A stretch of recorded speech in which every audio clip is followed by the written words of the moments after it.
Welcome back, everyone, to the deep dive.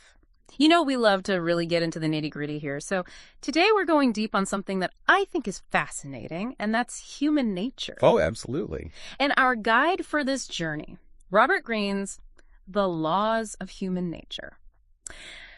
I've got to say, I really dove into this one, plus a bunch of other related stuff, all to help us understand, ourselves, why we do the things we do, and why other people do the things they do. Yeah.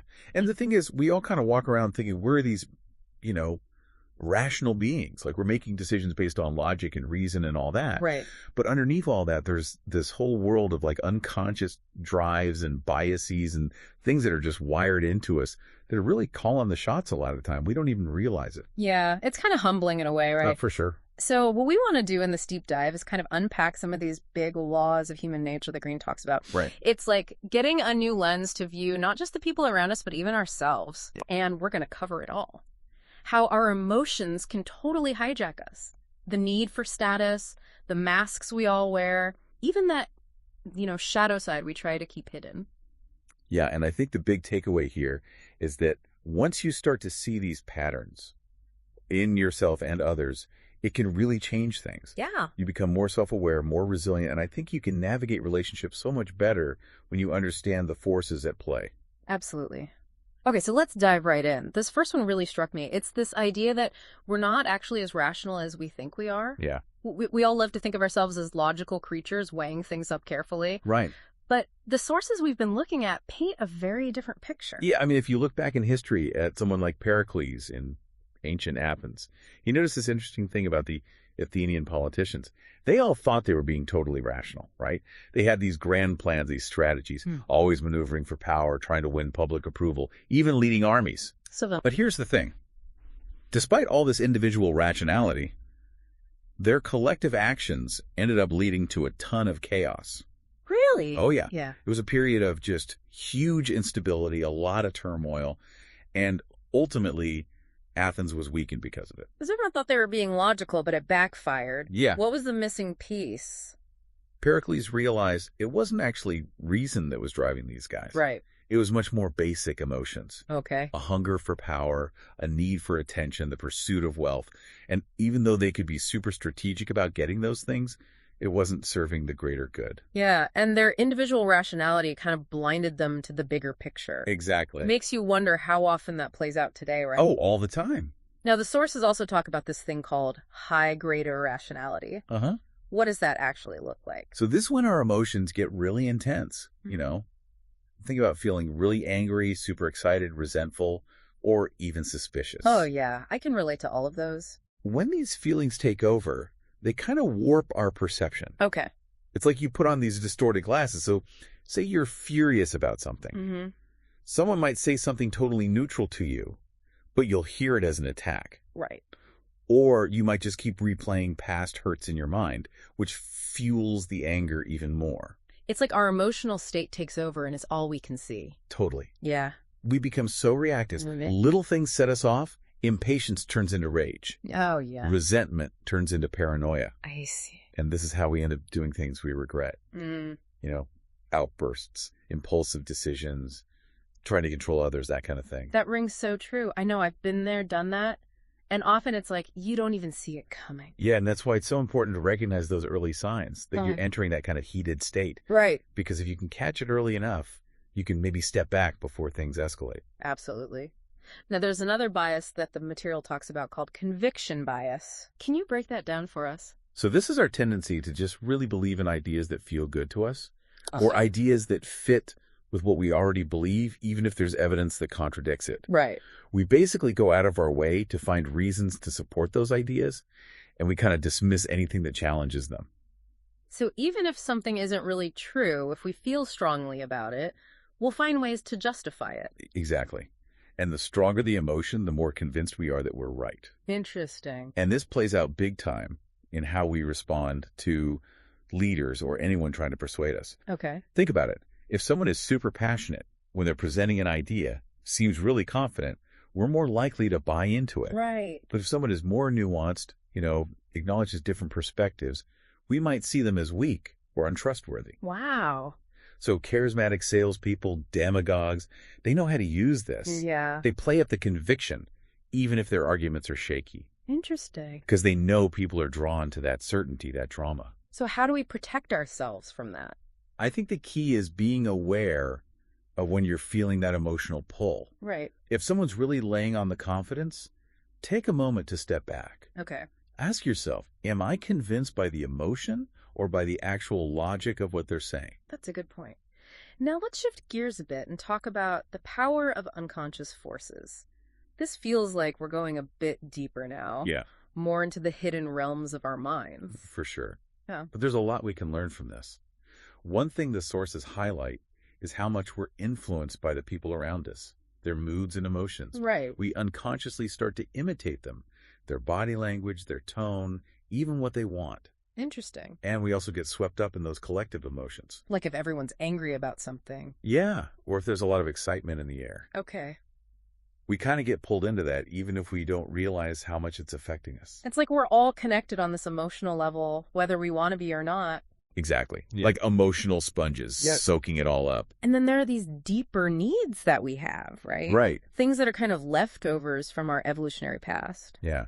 Things like the need for status, for ranking. Okay. That's something you see in all hunter-gatherer societies and even in chimpanzees. Really? Yeah. That's fascinating. And then there's the tribal instinct, Like us versus them. Exactly. Dividing people into insiders and outsiders. It feels like that's more relevant than ever today. Oh, yeah. With all the division we see. Absolutely. Now, there's this concept of the shadow personality. Yeah. What is that exactly? Sounds a bit ominous. It kind of is. Okay. It refers to this mask that we create to hide parts of ourselves that we think are unacceptable. Okay. Behaviors, desires, impulses, anything that our social group wouldn't approve of. Right. We repress those things and they kind of get pushed down into this shadow self. Oh, I see. So that hidden storage space for all the dark stuff we don't want to deal with. It's funny. Our ancestors kind of had a sense of this, right?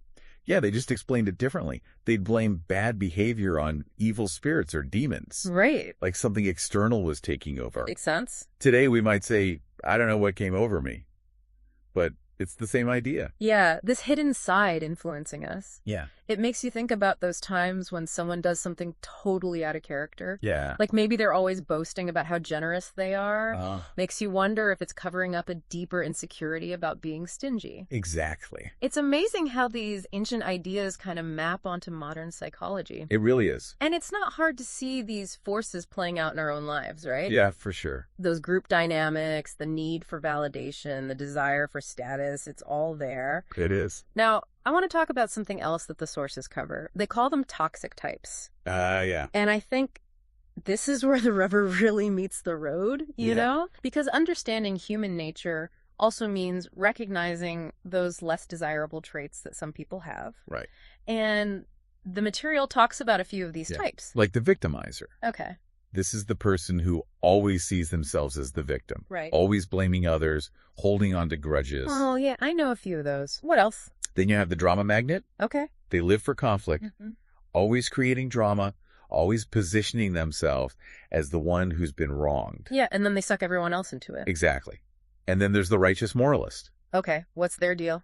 They love to judge other people, Right. especially for things that they secretly desire themselves. Really? And they're very lacking in empathy. Interesting. Now, I think we've all met people who fit these descriptions, right? Yeah, pretty much everyone has. So what do we do with this information? It's not about labeling people or being cynical. Right. It's about understanding their motivations so you can protect yourself from their negativity and manage those interactions more effectively. Right. And it also helps you to look inward and see if you have any of those tendencies yourself. That's a good point, because we can all fall into those traps sometimes. Definitely. Like with the drama magnet, it's about setting boundaries, Yeah. not getting sucked into their vortex. Absolutely.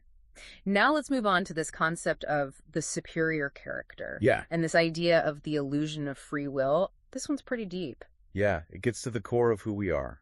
So what's the idea here? It's that we each develop this very deep-seated character early on in life. Like before we're even aware of it. Yeah. Okay. And this character shapes our habits, our thinking, how we react to things. It's like this invisible force driving us. Exactly. So it's not really free will then. Well, the material argues that it's more like we have these ingrained patterns that are hard to break. Mm-hmm. It's like those neural pathways in the brain, The more you use a pathway, the stronger it gets. Like a well-worn path in the woods. Exactly. So the more you think or act in a certain way, the easier it becomes to keep doing that. So our early experiences are really shaping us in ways we don't even realize. Yeah. Now, what do we do with this knowledge? Well, Greene says we have two choices. Yeah. We can try to become more aware of our character, those patterns, Right. so we can work on changing the ones that aren't serving us. Okay. Or we can just stay oblivious and keep repeating the same mistakes. Yeah, I think we've all been there. For sure. It's like that definition of insanity, doing the same thing over and over and expecting different results. Exactly. Okay, so let's talk about another law of human nature, covetousness. Ah, yes. The green-eyed monster. Right. It's not exactly a virtue, is it? Not really. But the sources make an interesting point about it. They say that it's actually a natural part of who we are. Yeah. This grass is always greener thing. It's built in. So it's not always a bad thing then. Well, it could be the source of a lot of envy and dissatisfaction. Right. But it's also what drives innovation and progress. Okay, how so? Because we're always looking at what other people have. Yeah. And we want it for ourselves. Makes sense. And that wanting can fuel our creativity, our desire to improve. So it's about channeling that energy in a positive direction. Exactly. And this ties into persuasion as well, right? Oh, yeah. Because it's not about having the thing, it's about the wanting. Right. Once you get what you want, the excitement fades pretty quickly. Yeah, that's so true. So to influence people effectively, you have to keep that desire alive. Interesting. How do you do that? Creating a sense of scarcity can work, or adding an element of surprise, Okay. or strategically withdrawing attention and then coming back. I see. Like playing hard to get. Exactly. Yeah. Because it taps into that primal urge to chase what we can't have. Now let's talk about something that can be a real challenge for a lot of us. Long-term thinking. Especially in today's world, right? It's all about instant gratification. Yeah, we want everything now. But the sources say that this short-term focus is actually wired into our brains. It is. Back in the day, our ancestors had to focus on immediate survival. Like finding food, avoiding danger. Exactly. They didn't have time to worry about the long game. But that instinct doesn't serve us so well anymore. Not really. Because the big challenges we face today require a different approach. Yeah, like climate change. Yeah. Or building a sustainable future. Exactly. It's not about reacting to the immediate threat. It's about thinking ahead. Right. Which isn't easy when our brains are still stuck in that survival mode. It's not. Now, I want to get into the art of influence. Because we all want to be able to persuade people effectively. Yeah. But the material says that it's not about just presenting a logical argument. Right. There's a lot more to it. There is. So what's the key? Well, if you try to change someone's mind directly by telling them they're wrong, it usually backfires. Yeah. It makes them defensive. Makes sense. So you have to lower their resistance first. And that means understanding their insecurities Right. and appealing to their self-interest. Okay. But most importantly, validating their self-opinion. So it's more about making them feel good about themselves than proving them wrong. Exactly. Interesting. And the material says there are 3 possible outcomes when you try to convince someone. Okay, what are they? You can challenge their self-opinion, Right. which will just make them dig in their heels, Mm-hmm.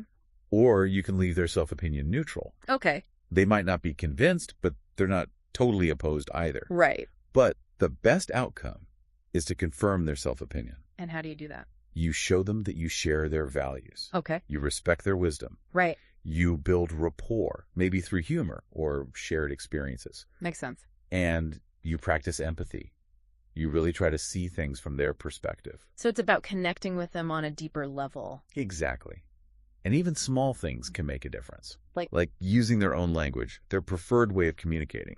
so it's about meeting them where they are. Exactly. Okay, now let's talk about something that might be a bit uncomfortable to face, but it's really important.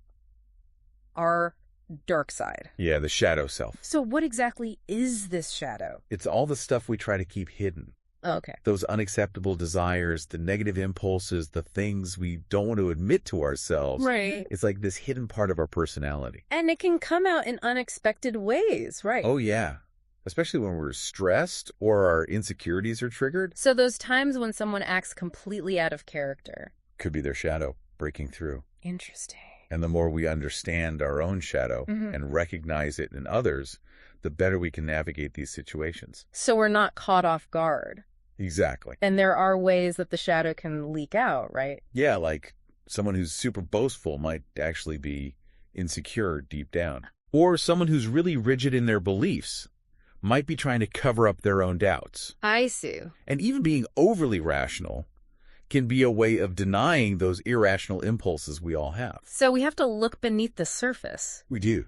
Now, the material also links this to things like depression and anxiety. Yeah. How so? Because it takes a lot of energy to keep that shadow suppressed. Right.